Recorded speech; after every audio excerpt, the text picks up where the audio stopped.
انجم صاحب کا شکر گزار ہوں. بنیادی طور کے اوپر میں ان سے ان کی ہمشیرہ کی اور پھوپھو کی تعزیت کرنے کے لیے آیا تو انہوں نے کہا کہ پریس کے بعض ساتھی آپ سے ملنا چاہتے ہیں, تو انہی کی تعزیت کے آمد کے موقع کے اوپر آپ ساتھیوں سے انہوں نے یہ ملاقات کا انتظام کیا. سب سے پہلی بات کہ یہ ملاقات ان کی وساطت سے ہو رہی ہے, اور یہ میرا ایک نجی دورہ تھا کہ میں ان دنوں مصروف تھا جن دنوں یہ وفایات ہوئی ہیں.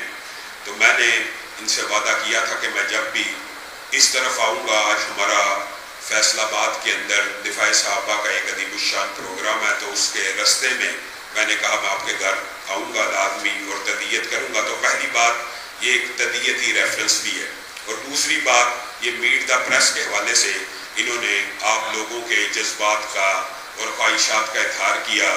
تو میں بھی یہ خوشی محسوس کرتا ہوں. میں خود ابلاغیات کا ایک طالب علم ہوں. میس کمیونیکیشن کے اندر ہمارے جو اساتذہ ہوا کرتے تھے, شفیق جلندری صاحب اللہ تعالیٰ ان کو زندگی دے, اور مسکین علی جادی صاحب وہ تو فوت ہو گئے, اور ڈاکٹر احسن اختر ناز صاحب اور اس طرح کے جو جید ابلاغیات کے اسکالر تھے, ڈاکٹر مغیث الدین, وہ ہمیشہ کہا کرتے تھے کہ یہ جو ابلاغیات یا صحافت کا شعبہ ہے یہ بنیادی طور پہ ایک پیغمبرانہ اس کے اندر صفات پائی جاتی. ابلاغیات بذات خود ابلاغ سے ہے, تو ابلاغ یہ بنیادی طور پہ ڈیوٹی ہوتی ہے پیغمبروں کی.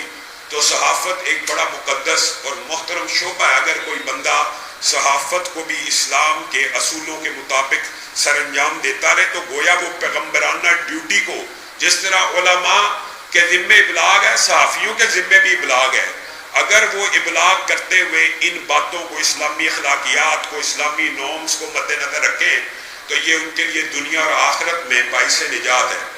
بنیادی طور کے اوپر آج جو بات آپ کے سامنے رکھنا مطلوب اور مقصود ہے وہ یہ ہے کہ آپ نے گزشتہ 5-7 سالوں میں ایک ہمارے معاشرے میں کلچر ڈیولپ ہوتے ہوئے دیکھا. وہ کلچر سلمان حیدر, وقاص گرایا, بھینسا اور موچی اگر آپ کے ذہن میں ہو تو ان ناموں سے ہمارے معاشرے کے اندر گستاخی رسول کو, گستاخی صحابہ کو نارملائز کرنے کی کوشش کی گئی. یہ جو گستاخی ہوتی ہے رسول اللہ صلی اللہ علیہ وسلم کی شان میں یا صحابہ کی شان میں, یہ ایک مسلمانوں کے لیے ٹیسٹ بھی ہوتا ہے, ٹیسٹر بھی ہوتا ہے, اور صحافیوں کو خاص طور کے اوپر اس کے اوپر بڑا غور و فکر کرنا چاہیے کہ یہ ٹیسٹر لگایا جاتا ہے کہ عوام کا اس کے اوپر ریاکشن کیا ہے. بھینسا اور موچی نامی جب پیج بنے, لوگوں کو پتہ لگا یہ وقاص گرایا اور سلمان حیدر جیسے لوگوں نے بنائے ہیں. پاکستان میں ایک شدت سے احتجاج کی لہر شروع ہوئی, ان کو ملک سے فرار کرا دیا گیا. جب بھی گستاخوں کے خلاف پاکستان کے اندر کوئی کمپین یا تحریک چلتی ہے ان کو ملک سے فرار کرا دیا جاتا ہے. سپاہ صحابہ ہو, دفاع صحابہ ہو, جب بھی اس طرح کا کوئی بھی کسی بھی جماعت نے کسی بھی بندے کے خلاف جس نے توہین کی ہو, کوئی ایکشن لیا ہو, اس بندے کو, آصف رضا آپ کے سامنے اس نے سیدنا ابو بکر کی شان میں گستاخی کی, اس کو ملک سے بھگا دیا گیا.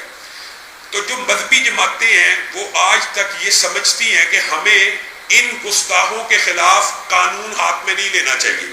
ہوتا کیا ہے, کسی گستاخ کے خلاف قانون ہاتھ میں لے لیا جائے وہ مظلوم بن جاتا ہے. ہوتا وہ گستاخ ہے بدبخت, لیکن قانون ہاتھ میں لے لیا اب وہ مظلوم بن گیا.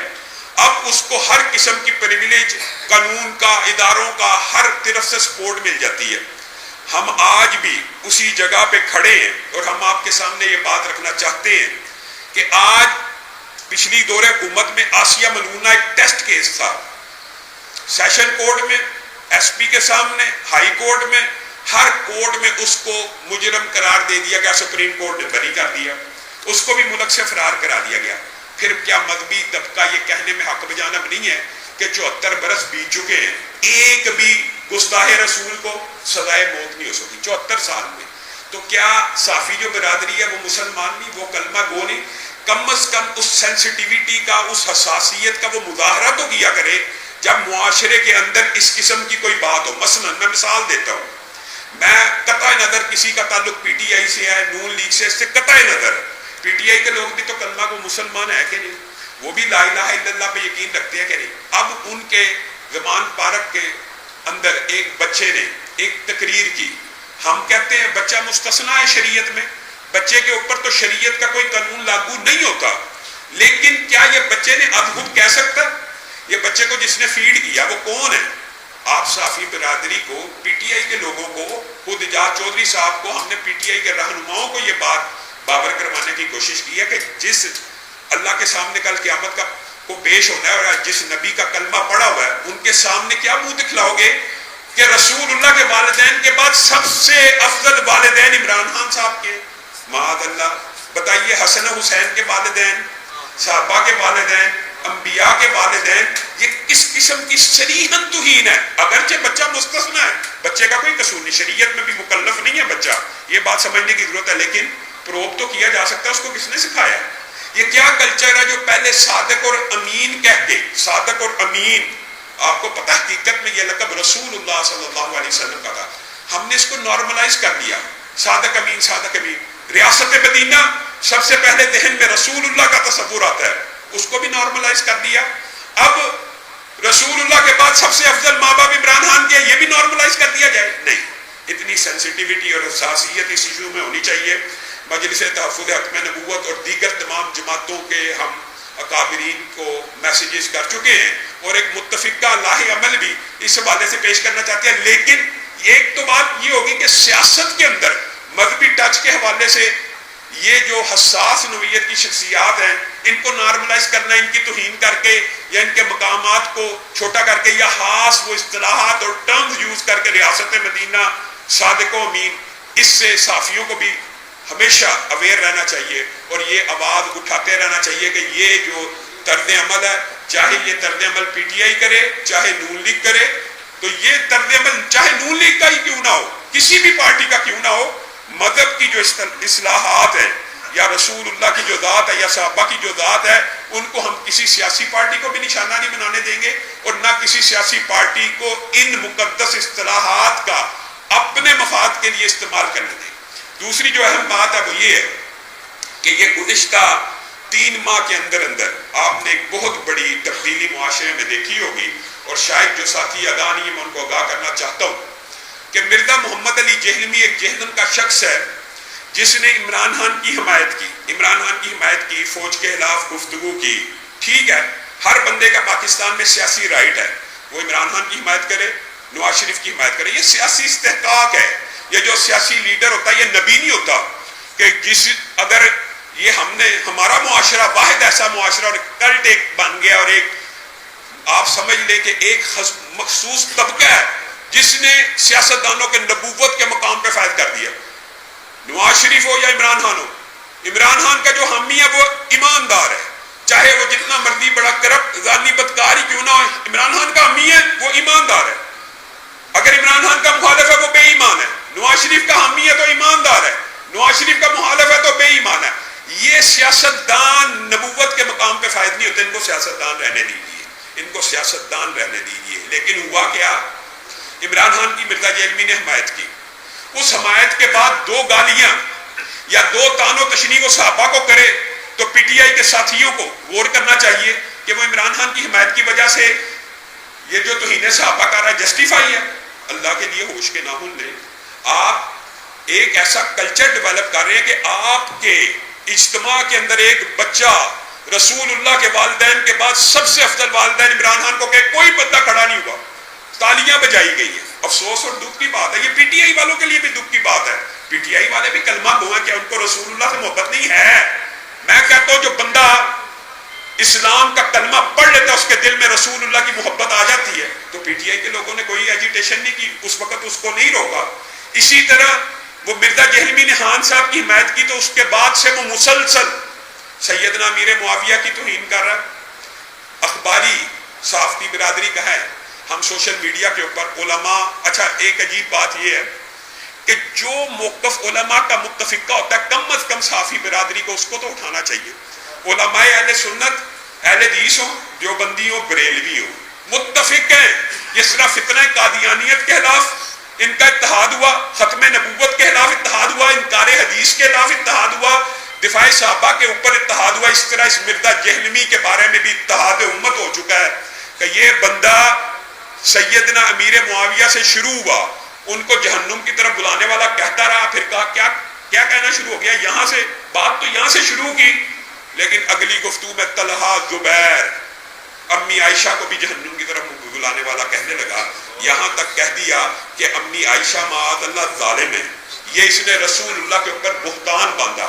اور یہ سینسٹیوٹی اس سے بھی بڑی اگر ہو تو میں آج آپ کے صافی برادری بیٹھی ہے نا، آپ سارے ساتھی پڑھے لکھے ہیں، میں آپ کے سامنے 1 کروڑ روپے کا چیلنج کرتا ہوں، چیلنج کہ مرزا محمد علی جہلمی کے پاس ٹائم قیامت تک ہے، اگر وہ ثابت کر دے کہ کسی یہودی نے اس 1400 سالہ تاریخ میں کبھی رسول اللہ کو کل کا چھوکرا کہا ہو، نقد 1 کروڑ روپیہ انعام ہم دینے کے لیے تیار ہے. میرے بھائی ذمہ دار بیٹھے ہیں، نوٹ کر لیں، نقد اللہ کی قسم کسی یہودی نے اس 1400 سالہ تاریخ میں جو یہ حوالہ دیتا ہے نا کہ رسول اللہ کے بارے میں یہودیوں نے کہا تھا یہ کل کا چھوکرا، معاذ اللہ، یہ کل کا چھوکرا ہمیں بتائے گا، یہ اس نے کہا یہودیوں کی طرف سے، حق بات کرنی چاہیے. اس نے نہیں کہا کہ یہودی کہتے تھے، لیکن یہ تو ثابت کرے کہ یہودی کہتے تھے. یہ ثابت، یہ قیامت آ سکتی ہے، نہیں کر سکتا کسی یہودی نے آج تک نہیں کہا. اس کی زبان سے نکل گیا، پھسل گیا، ہم مانتے ہیں. اگر پھسل گیا غلطی مان لے، غلطی نہیں مانی، اڑ گیا.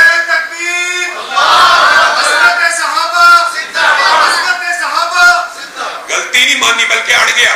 کہتا ہے چھوکرا جو لفظ ہے نا یہ اتنا معیوب نہیں ہے، چھوکرا اتنا معیوب نہیں ہے. پھر اس کو یاد نہیں تھا، اس نے ایک گفتگو میں ایک مولوی نے اس کو کہا تھا چھوکرا تو جہنم کا، تو یہ اس نے پورا کلپ بنایا تھا کہ چھوکرا بڑی گندی اور غلیظ گالی ہے. اس کو یہ یاد نہیں تھا. اب یہ بتائے کہ یہ اس سے پوچھا جاتا ہے کہ رسول اللہ کے بارے میں کس یہودی نے کس کتاب میں لکھا ہے کہ رسول اللہ کل کے چھوکرے تھے؟ تو آگے جواب میں پتا کیا جواب دیتا ہے؟ فلاں مولوی نے بھی کہا ہے، فلاں نے بھی کہا ہے. کیا فلاں فلاں کے کہنے سے تیرا کہنا جائز ثابت ہو جائے گا؟ پھر اب دلیل یہ دیتا ہے کہ قرآن پاک میں اللہ نے کافروں کے ایسے الفاظ ذکر کیے ہیں جو اس سے سنگین ہیں. مانتے ہیں بعض الفاظ اس سے سنگین ہو سکتے ہیں، لیکن کافروں کے وہ الفاظ اللہ نے کوٹ کیے ہیں جو انہوں نے کہے ہیں، جو کسی نے کہا نہیں، تو رسول اللہ کی طرف منسوب کر رہا ہے. تو یہ معاملہ بڑا سینسٹیو ہے. لوگ یہ سمجھتے ہیں ہم بلا وجہ لٹھ لے کے اس کے پیچھے پڑ کے. جو بندہ، آپ ایمانداری سے بتلائیے، جو بندہ صحابہ کی صلح نہیں مانتا اور وہ کہتا ہے، یہ اس کے الفاظ ہیں، میرے الفاظ نہیں ہیں، ایک ایک بات کا بطور ثبوت اگر کوئی چاہے اس کو ثبوت بھی فراہم کر سکتے. وہ کہتا ہے حضرت حسن نے پوری امت کو، یہ اتحاد امت کا داعی ہے نا کہ میں امت کا اتحاد چاہتا ہوں، حضرت حسن نے پوری امت کو سیدنا امیر معاویہ کی خلافت پہ متحد کر دیا، صلح کر لی، سارے اختلافات ختم کر لیے. اس کے جواب میں یہ کہتا ہے حسن تے شیعی کوئی نہیں. اب کہاں بھی ہے وہ شیعہ؟ میں ان سے بھی پوچھتا ہوں، اہل بیت کی محبت کا دم بھرتے ہیں، حسن تے شیعی کوئی نہیں کہ انہیں معاویہ نے صلح کر لی رسول اللہ کی حدیث کے خلاف. آپ مجھے ایک بات بتائیں، رسول اللہ کی حدیث تو بخاری میں موجود ہے، یہ میرا بیٹا سردار ہے، یہ مسلمانوں کے 2 عظیم گروہوں میں صلح کروائے گا. مسلمانوں کے 2 عظیم گروہوں میں جس بندے کو صحابہ کی صلح ہضم نہیں ہے وہ فرقوں کی صلح چاہتا ہے. ایمانداری سے بتائیے، اور لوگوں کے سامنے یہ پیش کرتا میں فرقوں کی صلح چاہتا ہوں. آپ یہ دیکھیے، وہ یہ دلیل دیکھا ہے کہ دیکھیں جی میرے خلاف اہل حدیث، دیوبندی، بریلوی سارے کے سارے اکٹھے ہو گئے ہیں. یہ میرا اعداد ہے، یہ اعداد ہے کہ باعث ذلت بات ہے. اس سے پہلے یہ اعزاز کس کو ملا؟ مرزا غلام احمد قادیانی کے خلاف سارے اکٹھے ہو گئے.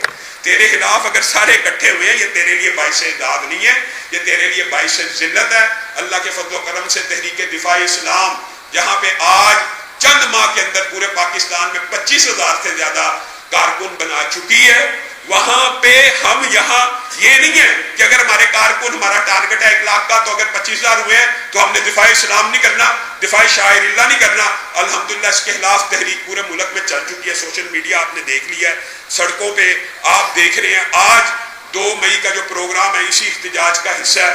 وہاں پہ انشاءاللہ اس کی گرفتاری کے لیے آواز کو بھی اٹھایا جائے گا. ملک کے اندر متعدد پرچے.